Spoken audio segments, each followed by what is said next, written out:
এরকম ব্যাস কাট আমাদের প্রথমে আগে নিতে হবে। তারপরে কাপড় লোড দেওয়ার জন্য মেশিন প্রস্তুত করতে হবে এবং প্রোগ্রাম নিতে হবে।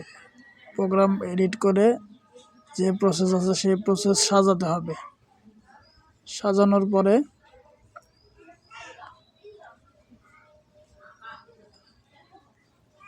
আমরা পূর্ণভাবে প্রোগ্রাম এডিট করার পর কাপড় লোড দিব এবং কাপড় লোড দেওয়ার পরে কাপড় ঘুরছে কিনা,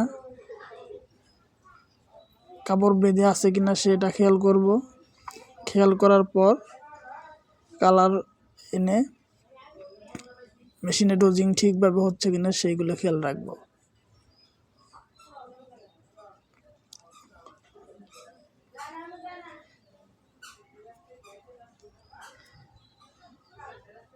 এর ভিতরে যদি কাপড় বেঁধে থাকে সেক্ষেত্রে আমাদের কোয়ালিটি প্রবলেম হবে, সেটাও আমাদের খেয়াল রাখতে হবে।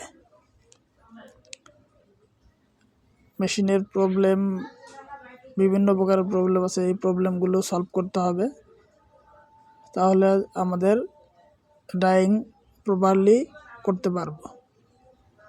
ধন্যবাদ সকলকে। সকলে আমার ভিডিও দেখবেন, লাইক কমেন্ট করবেন এবং সাবস্ক্রাইব করতে ভুলবেন না।